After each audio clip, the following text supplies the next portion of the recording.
दळवे पाटील बाळे येथील शोरूम मालकाकडून ग्राहकाची फसवणूक। सविस्तर वृत्त।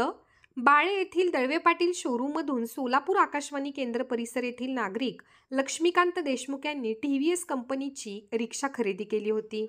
शोरूमचे मालक पाटील यांनीच त्या रिक्षाची इन्शुरन्स पॉलिसी काढून दिली होती, परंतु पॉलिसी काढताना संबंधित ग्राहकाला पॉलिसीची पूर्ण माहिती दिली गेली नाही। त्यांना त्या पॉलिसी मागे भरघोस कमिशन मिळाले आहे। काही दिवसांनी ती रिक्षा रस्त्यावरती अचानक पलटी झाल्यामुळे संबंधित रिक्षाचे मोठे नुकसान झाले आहे। त्यामुळे श्री देशमुख यांनी इन्शुरन्स क्लेमसाठी शोरूमच्या मालकांना सांगितले असता पाटील यांनी कागदपत्रे न बघता इन्शुरन्स क्लेम दाखल केला, परंतु काही दिवसांनी तो क्लेम रिजेक्ट झाला। फक्त शोरूम मालकाच्या हलगर्जीपणामुळे देशमुख यांचे क्लेम रिजेक्ट झाले आहे।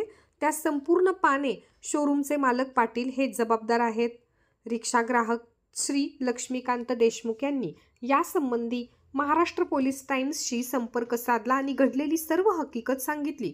त्यानंतर महाराष्ट्र पोलीस टाइम्सचे प्रतिनिधी यांनी बाळे येथील दळवे पाटील शोरूमला भेट दिली असता संबंधित मालक पाटील यांनी कोणत्याही प्रश्नावर योग्य उत्तर न देता उद्धट वर्तन केले आणि आपली चूक झाली हे माहीत असून देखील त्यांनी उडवाउडवीची उत्तरे दिली। जर आपल्याला न्याय नाही मिळाला तर आम्ही शोरूम बाहेर आंदोलन करणार आहे, असे लक्ष्मीकांत देशमुख यांनी आमच्या प्रतिनिधींसोबत बोलताना सांगितले। गाडी माझ्या भावाने गाडी घेतली होती आपल्या शोरूम मध्ये।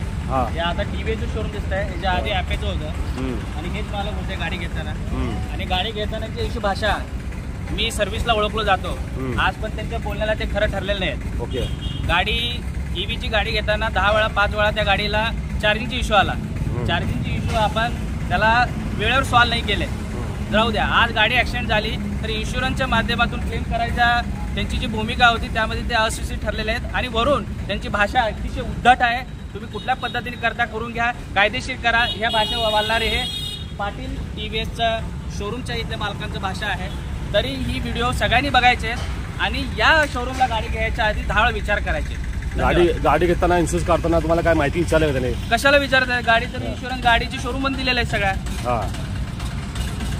गाडीचे शोरूम इन्शुरन्स झालेलं आहे, आता म्हणजे इन्शुरन्स होत नाही। आता तुमचं म्हणणं काय? आता गाडीचं इन्शुरन्स तेवढा आम्हाला इन्शुरन्स माध्यम करायचे, कारण 80,000 90,000 भरायची माझ्या भावाची कॅपॅसिटी नाही आहे, तेवढा त्यांनी बसून द्यावा एवढीच आमची विनंती आहे। भगवा प्रांत चॅनलला लाईक करा, शेअर करा आणि सबस्क्राईब करायला विसरू नका।